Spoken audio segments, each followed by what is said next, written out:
This is Pulse of Africa, the face and voice of Africa. The story of resurgent and burgeoning Africa is here, only on the Pulse of Africa channel.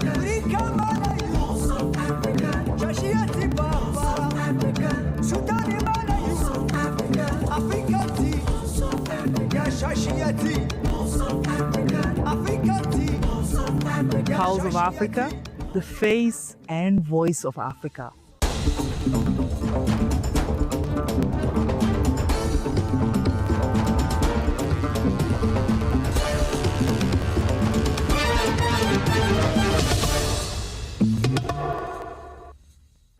Hello and welcome. I'm Tinsai Gabia with Pulse of Africa News, bringing you the latest stories and updates from across the continent.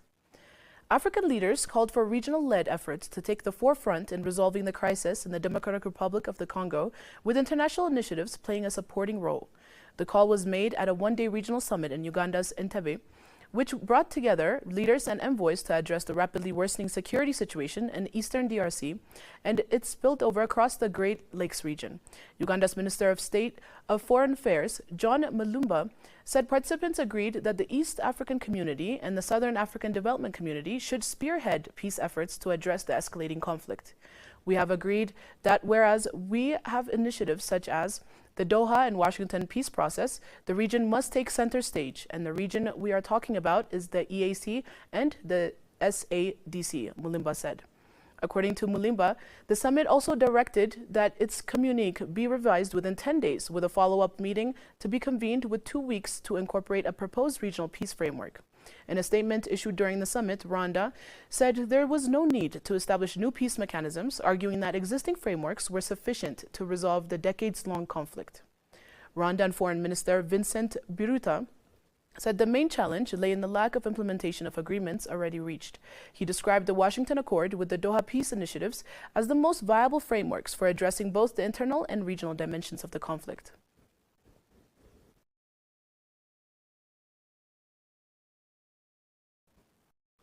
Ghana is set to introduce an electronic visa system in the first quarter of 2026, Minister of Foreign Affairs Samuel Ikudesto Ablakwa said. The e-visa will feature reduced fees for members of the African diaspora and implement reciprocity in visa charges based on the country's specific arrangements. Minister Ablakwa also revealed plans for the revival of Ghana Airways, the national carrier, with a technical committee nearing completion of preparations. He emphasized that a national airline could support diaspora travel, promote economic retention, and reinforce national pride. Meanwhile, the government's 24-hour economic program seeks to boost investment and productivity by linking agriculture, processing, logistics, and markets in integrated value chains, ensuring service operates efficiently around the clock to meet global market demands. The initiative aims to strengthen diaspora engagement and Ghana's economic development while enhancing international mobility and transport infrastructure.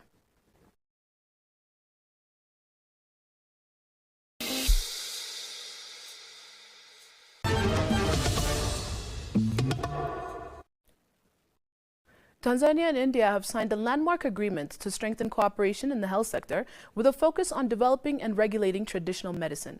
The Memorandum of Understanding was signed in New Delhi during the second WHO Global Summit on Traditional Medicine and witnessed by WHO Director General Dr. Tedros Adhanom Ghebreyesus. The agreement covers collaborations in research, training, regulation, and the safe use of traditional medicine to support stronger healthcare systems and universal health coverage. Tanzania's Health Minister Mohamed Mchengerwa said the partnership with India will help modernize traditional medicine, improve standards, and attract investment. Traditional medicine remains a key part of healthcare in Tanzania, with about 60% of the population relying on it. The government is integrating approved traditional medicine products into public hospitals while promoting innovation, job creation, and export growth through stronger regulations and partnerships.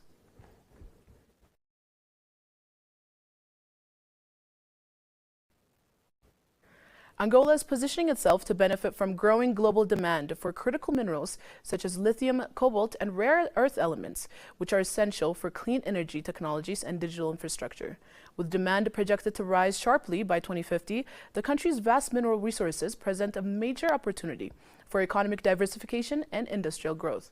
However, analysts warn that Angola continues to export raw materials with limited local processing, leaving the economy exposed to internal shocks. Aligning mineral policy with the National Development Plan 2023-2027 and Vision 2050 could help shift the focus toward value addition, job creation, and industrialization. Proposals include defining a national list of priority critical minerals, enforcing environmental and social sustainability standards, and encouraging foreign investors to support local processing and technology transfer. By leveraging regional trade frameworks and building domestic value chains, Angola could transform its mineral wealth into a foundation for long-term economic development.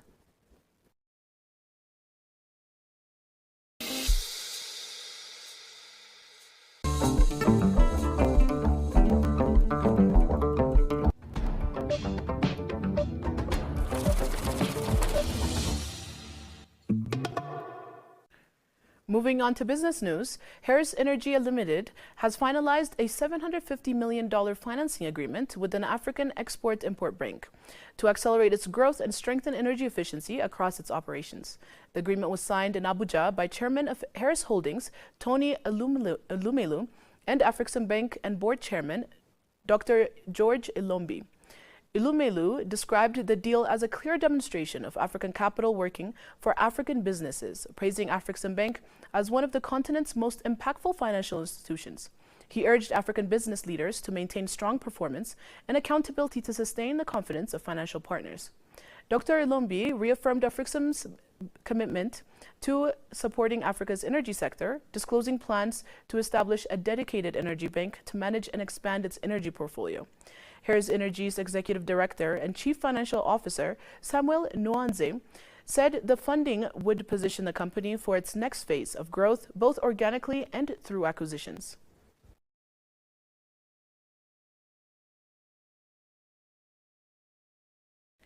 Pepkor, South Africa's 60-year-old clothing retail giant, is undergoing major transformation as it expands beyond apparel into fintech and banking.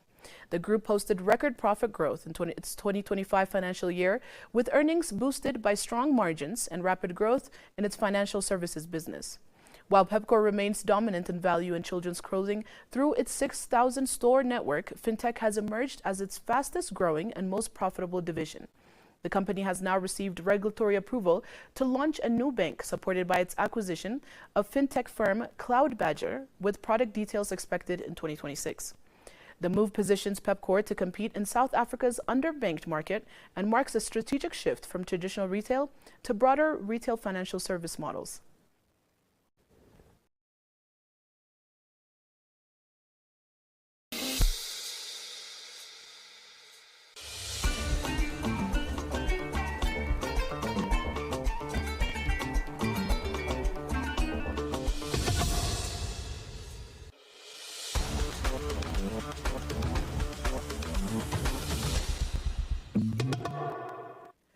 Now to sports. The Africa Cup of Nations Morocco 2025 kicks off with a high-stakes Group A match as South Africa faces Angola. Both sides see the opener as crucial. A win could boost confidence and momentum, while a loss might force early tactical changes. South Africa enters on a 26-match unbeaten streak, reflecting strong form and team cohesion, while Angola hopes to leverage experience and resilience to challenge the favorites. With Egypt and Zimbabwe also in the group, this clash could play a key role in determining which teams advance to the knockout stages of the tournament. Fans are expecting an intense competitive match, with both teams eager to make a statement in Africa's premier football competition.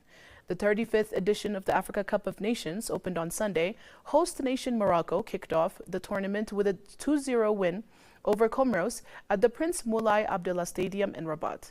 The tournament, featuring 24 teams across 6 Moroccan cities, runs through January 18.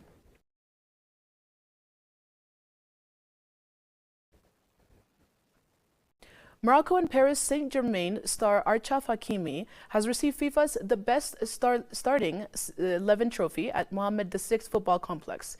The award was presented by FIFA President Gianni Infantino and FRMF President Fouzi Likja on the eve of the AFCON 2025 opening match. Hakimi was named in FIFA's Men's Team of the Year, unveiled in Doha on December 16 after an outstanding 2024-2025 season. The PSG defender recorded 10 goals and 12 assists, his best career return, and played a key role in PSG's domestic and continental success. The CAF African Footballer of the Year joined several PSG teammates in the prestigious 11 alongside top stars from Barcelona, Real Madrid, Chelsea, and Liverpool. The honor caps an exceptional season for Hakimi, who also won multiple individual awards and finished 6th in the Ballon d'Or rankings.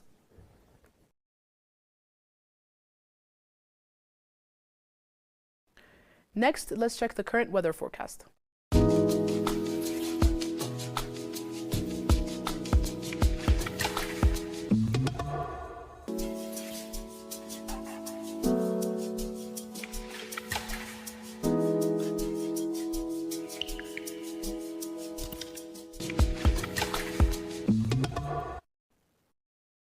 Thanks for joining us on Pulse of Africa News. Keep following today's program at POA In Depth.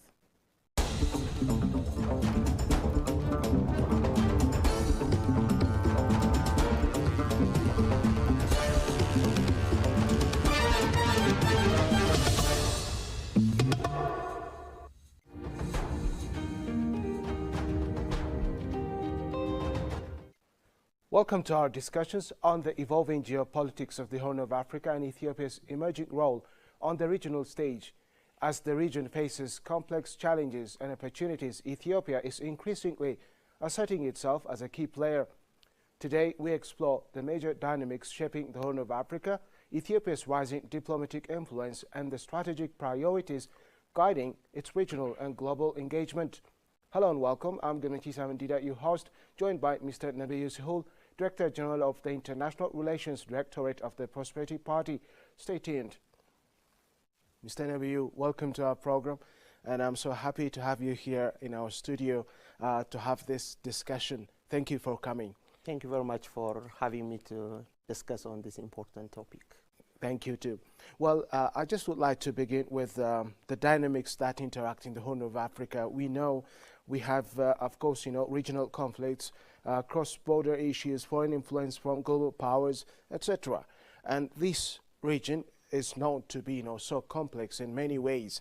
And how do you think, these dynamics, interact to create opportunities or challenges for stability and growth in the Horn of Africa?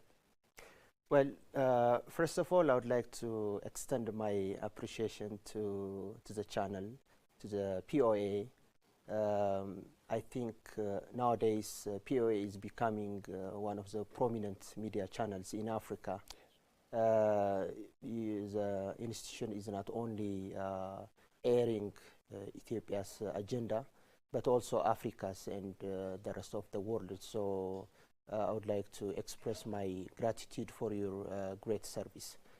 I think this topic is quite big and it may need some introductory aspects like how do we understand geopolitics in the first place.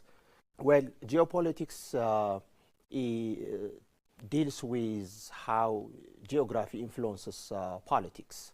So politics may be influenced by lots of factors, and the issue of geography has a big place in it. So that's why we have this conception that we term as geopolitics. And when we come to certain regions in the world, their geopolitical aspect is quite massive. For example, the Horn of Africa is quite a big place in terms of potential, as well as some problems that we are having, and we often project to other parties. But surely the Horn of Africa is a very decisive region. For example, 13% of global trade passes close to the region, and it's also home to different cultures, political interests, and interactions. So this region is quite fascinating. It's all the time on the global news as well, for better and for worse. But what we see is that the Horn of Africa is an epicenter of economic activities, global power dynamisms. So this region needs political attention, geostrategic attention, and Ethiopia is looking into these trajectories of the region. The Horn of Africa is such a big place that many actors interact within it, and even middle powers and big powers also interact in this region. So the dynamism is quite fascinating. It's mostly related to economy, trade, politics, international relations. All these things are at play in the region. And Ethiopia is also asserting its interests in this region. Historically, Ethiopia is an anchor state in the Horn of Africa, and nowadays it's also keeping asserting its interests boldly. This is because dynamism is so massive, and if a country is not interacting actively in this region, then it will be staying out of the profits that we can gain from the region. Ethiopia is increasingly described as a renewed regional actor. And what do you think are the factors behind this kind of explanation regarding Ethiopia's position in the Horn of Africa? For instance, Ethiopia's rising diplomatic confidence and influence is, of course, obvious these days. And what do you think are the factors behind it? We know that Ethiopia has been a champion of freedom, sovereignty. We remember the Battle of Adwa. We resisted colonialism, and we keep our freedom. And we also propagate this idea to the rest of Africa and the world. And Ethiopia has a long history of state building as well. So all these things, all these factors makes Ethiopia historically an anchor state in the region and beyond. And nowadays, because of its assertive diplomacy and international relations, it's becoming a catalyst state. This means Ethiopia is promoting regional integration, not only in the Horn of Africa, but also in East Africa and in the wider continent. So Ethiopia historically is an anchor state and also a catalyst state, and its international relations and foreign policy is becoming assertive. So this makes Ethiopia to be a renewed actor in the region. As we know, we are the biggest economy in East Africa. This happens in the recent years, and this is the result of policy improvements, policy experiments. And these policies are also bringing fruits, not only to Ethiopia, but also to the region. We have this reputation of peacekeeping in the region as well. Especially in Somalia, we are still the peacekeeping actor, and we are promoting peace of the region. And if the Horn of Africa becomes peaceful and stable, then the countries can focus on their development so that they can come out of poverty and contribute some positive aspects to the rest of the world as well.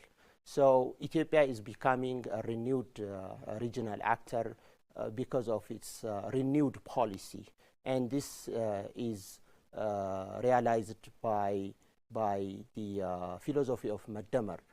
The result that we are yielding now is propagated by the ideological tuning that perfectly fits the history and also the aspiration of the country. How do you explain Ethiopia's new diplomatic initiatives that really have brought, fruit? The GERD is one good example. It's completed after 13 years of construction.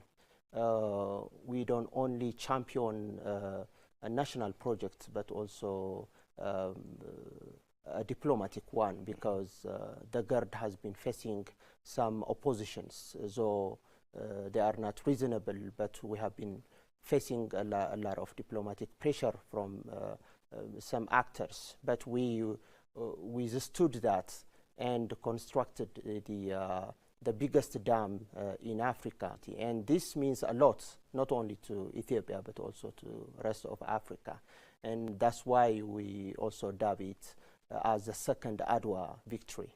So we become victorious in the struggle to tackle poverty, to alleviate poverty. So this can be a flagship project that boosts our confidence in national renewal, and this means a lot to Africa as well.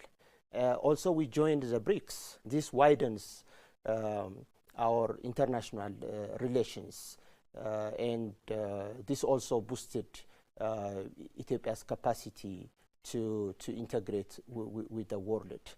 And we are also supporting others to join such kind of multilateral blocs and organizations. And surely we are playing fairly in the multipolar world that we are living in. So Ethiopia is making strides in terms of politics, economy, social, and also international. So all these things combined, Ethiopia lifted itself from the levels that it has been, and projecting its national interests, and also becoming successful in achieving the goals that it sets. Africa also envisages or looks forward to be united in the years to come. And how do you explain Ethiopia's peculiar roles in contributing to the unification of Africa as a continent?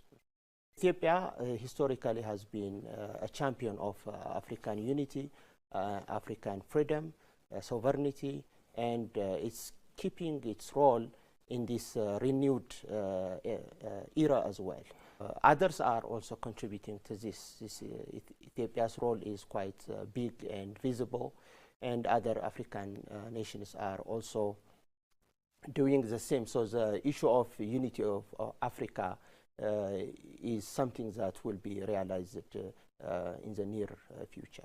Yeah, so in relation to the explanation you just gave right now, I would like to ask you how regional institutions, for instance, SADC, ECOWAS, and others, integrate, with the Horn of Africa, which, of course, paves path or way for the unification of Africa. And how do you explain, Ethiopia's role in collaborating with these institutions, so that, just one day we'll have really, countries intrinsically motivated to come together, to trade with one another, to integrate in many aspects, etc. Yeah, first of all, we have to acknowledge the fact that we are having these regional organizations, because having them wasn't an easy task. So it took us some decades to come up with these regional coalitions and organizations. Now I think it's the time to put these regional organizations together, so that they can achieve the bigger goal of uniting Africa. So as you mentioned, in West Africa there is ECOWAS, and in East Africa there is this East Africa community that comprises some 8 countries. So these blocks are achievements by themselves, but they have to come into a common framework, so that they can realize the bigger dream that Africans have been dreaming, that is watching a united Africa. Good. Well, just let me specifically come to your party, the ruling party, Prosperity Party, of course. And so how does the Prosperity Party's leadership and ideology shape Ethiopia's geopolitical posture and regional engagement? Its policies implemented, of course, obviously will have, positive or negative impacts. There is, a big role that the Prosperity Party plays in shaping how Ethiopia engages both, in the country and beyond. So how do you see the role the party plays in this regard? So you see, change starts with ideals. So we come up with this grand conception of Madamar, that means synergy, coming together, unity. This conception is not only important to Ethiopians, but also to Africa. So the concept of Madamar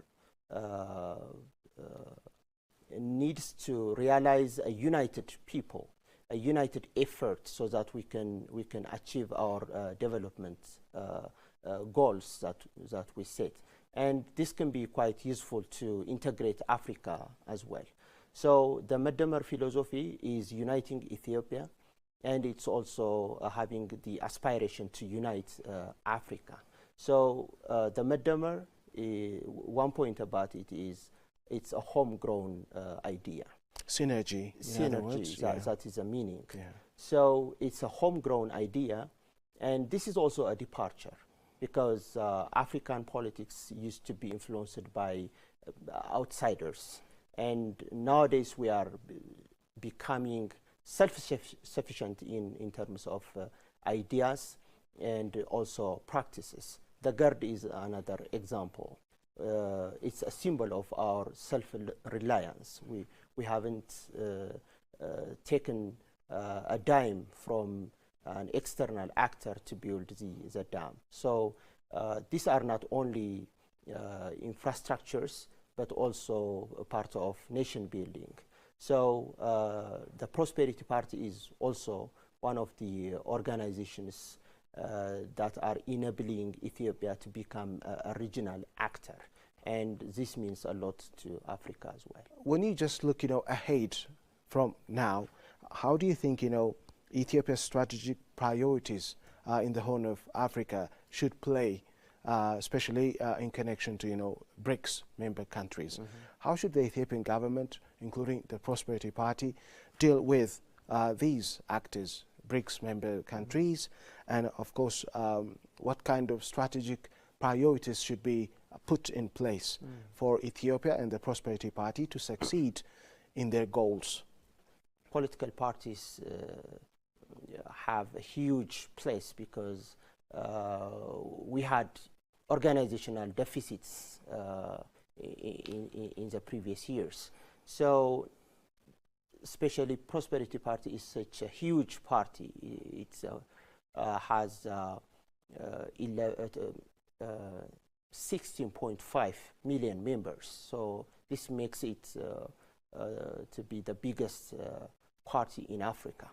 So this much huge institution has that much responsibility. So we start from ideals.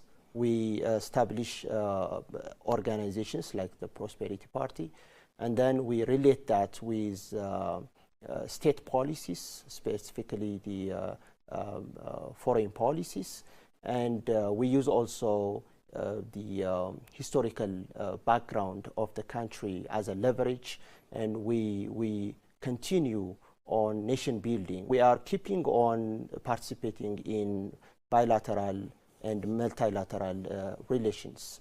And these new blocks like BRICS are quite important. So we remember that we are the second African country to become a member of the BRICS. This means a lot. So we are not only representing Africa, but also we are showing how important we are to different blocks and to the entire world. So we have to keep on working together with different actors. We have to put our national interest first, and then we have to work on bringing our efforts together so that we can achieve our common goals. When we come together as BRICS, then we are adding up, we are synergizing our efforts, capacity, and we are sharing dreams as well. So Ethiopia is quite beneficial from this block. We are accessing global finance, for example. We are cooperating on different aspects like on climate change and other infrastructural projects.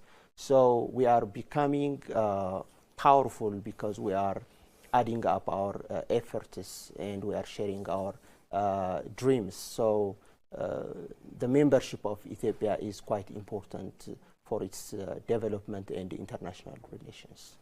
Mr. Nabi Yusuful, thank you very much for the excellent explanation you gave us, and I do hope that our viewers have gained a lot from the interview you gave us. Thank you. Thank you for having me. Thank you.